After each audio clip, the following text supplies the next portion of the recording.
Hey guys, it's Kevin again, my review for finally a major release of sorts, that of course being Trolls World Tour.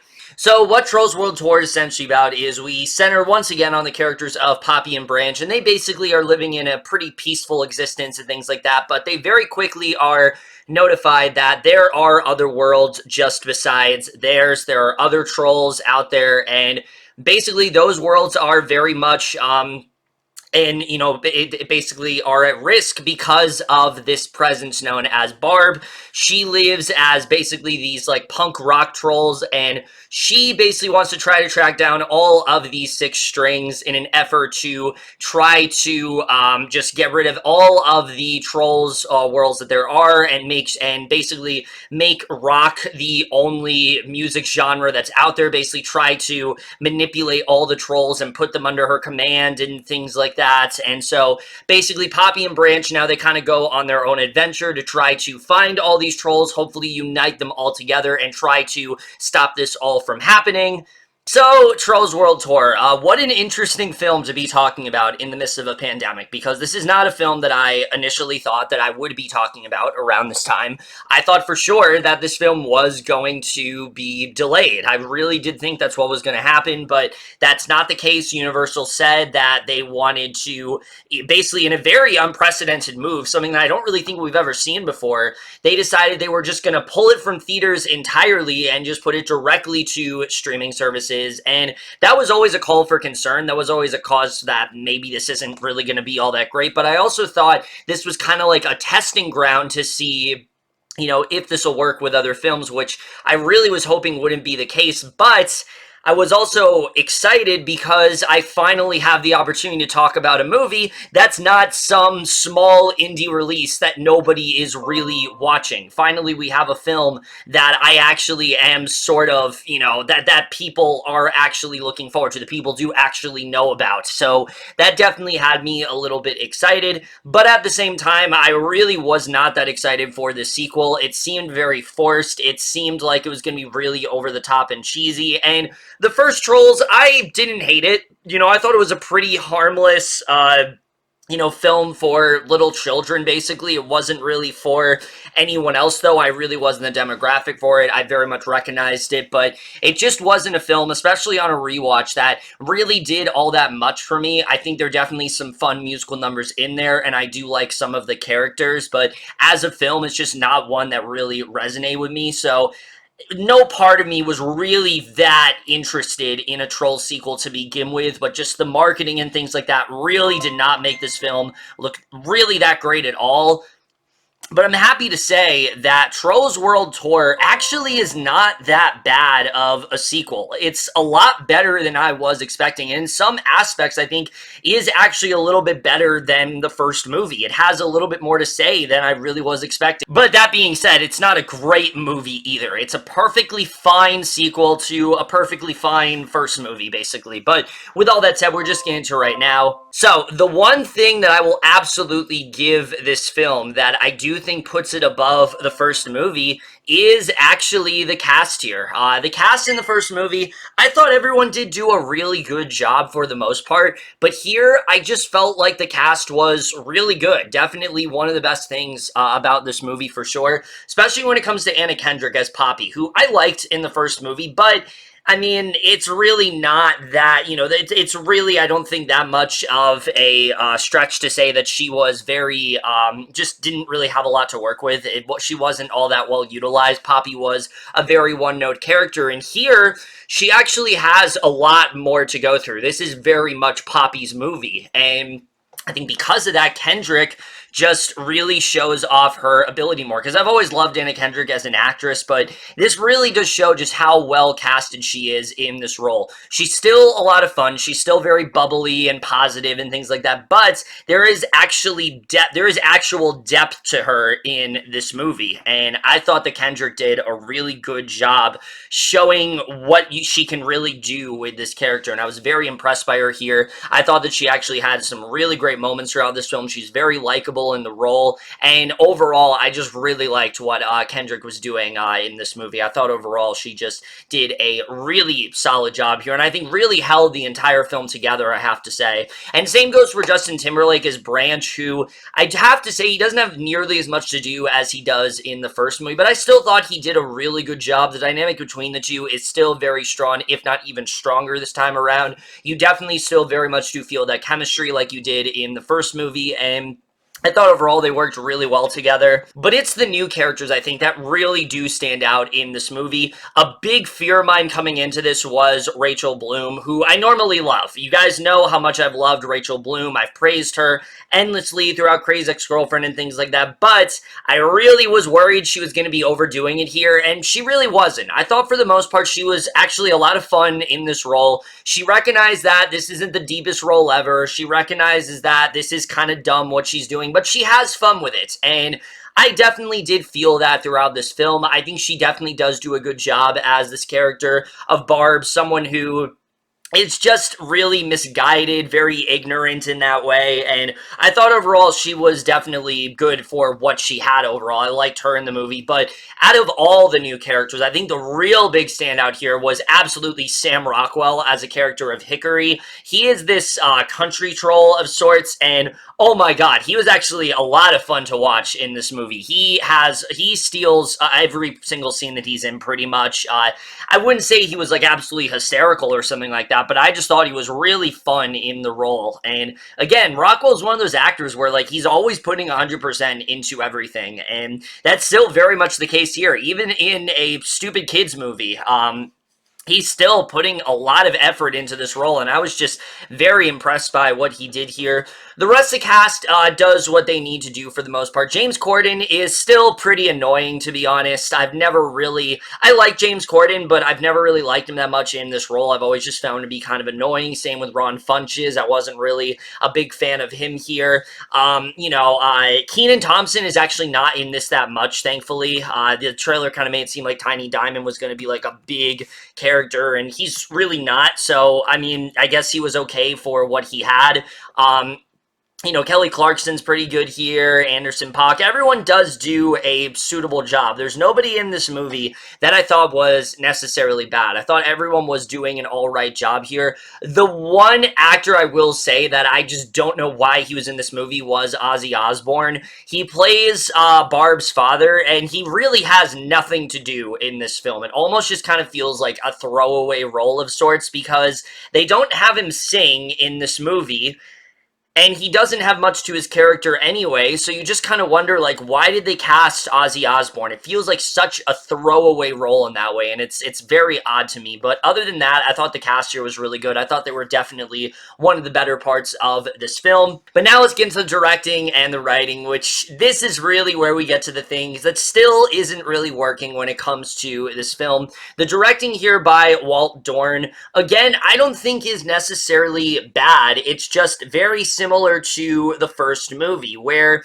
it just feels very standard in that way. He's making a very standard family film, and you really do feel that way. You definitely do feel like this film is made for kids. The humor is very kiddie in that way. The jokes just very rarely land and things like that.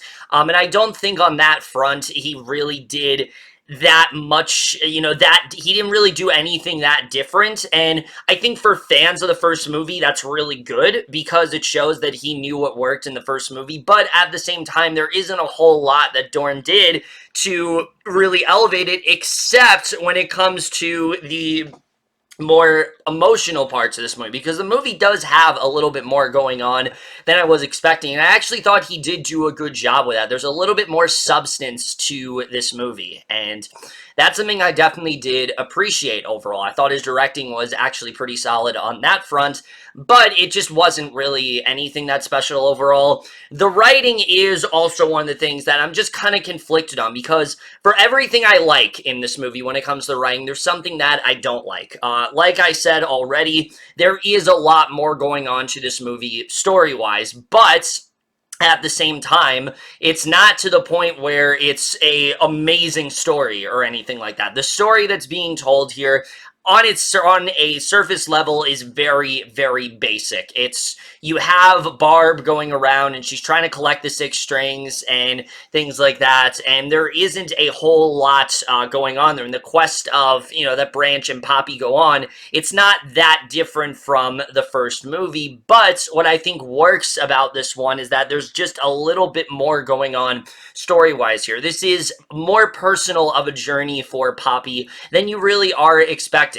Poppy is someone who she's thrown into this situation and she's making basically all the wrong decisions possible. She doesn't want to attack them. She wants to be peaceful with what she's doing. I was watching this with a group of friends, on cast and things like that when we watched this movie, and one of them was getting really annoyed by that, but I wasn't really ever annoyed because I just figured this was part of her character arc, and it very much is. Where they end up going with her, she actually does recognize some of the things that she's been doing wrong throughout the course of the film, and I actually really did respect that. I like the fact that the film was acknowledging that, this is not the right way to go about this situation. I thought that was actually really good, not just because of what it does for the character of Poppy, but it's a really good message for kids, where they end up going with her, and that's something I definitely do respect about this movie, is the message here.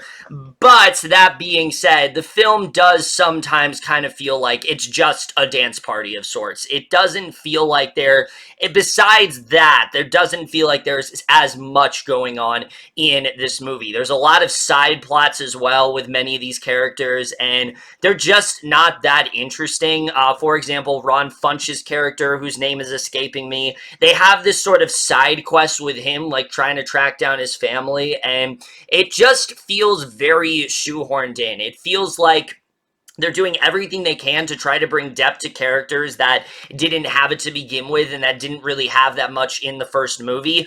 And I think the big reason for this is because for the first movie, it was mainly just Poppy and Branch. All the other trolls, as we know, were captured. And so I actually think that's a detriment to this film because of the fact that all of them were captured throughout the first movie, we don't have any real attachment to these characters already, so them trying to get me to care feels forced. It feels very forced in that way. They knew that there isn't a lot of a reason for the audience to care, so they try to kind of shoehorn in a reason, and I don't think it worked. Whereas someone like Poppy, we actually did understand Poppy in the first movie, so we are able to kind of go through that shift with her, and it actually is effective because of that. But for all the other characters in this movie, that's just really not the case, and I don't think they did a very good job with that.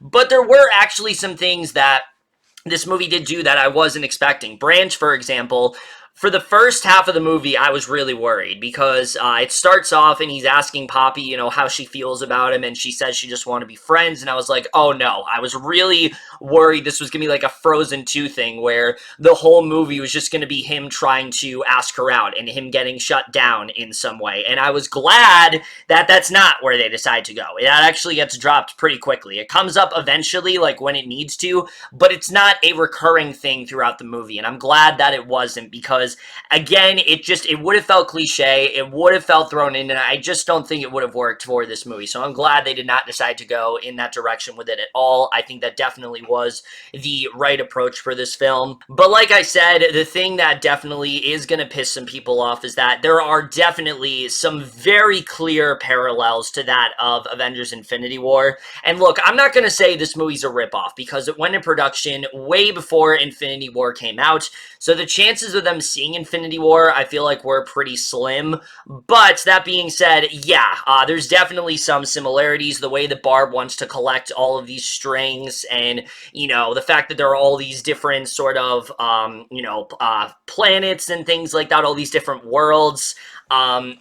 You can definitely make sort of a comparison there. What it's lacking in, though, is the depth. There really isn't a lot of depth to this villain. I think Barb is the right kind of villain for this movie, but what she's lacking is actual depth to her character. You don't really understand why she cares so much about this, other than, oh, well, I've grown up with rock, and rock is the main source of my love for music, so we're just gonna make rock, the main main sort of genre that everyone appreciates in the world and things like that. Other than that, there's not really that much of a reason there, and I feel like there could have been, and there just really wasn't. And the way they go about her whole quest, it's honestly kind of underwritten. I felt like Barb as a villain just wasn't served as well as she could have been. She pops up every now and again, but you don't really feel her presence as much throughout the movie. I feel like there should be more of an urgency to this film, and there just isn't, because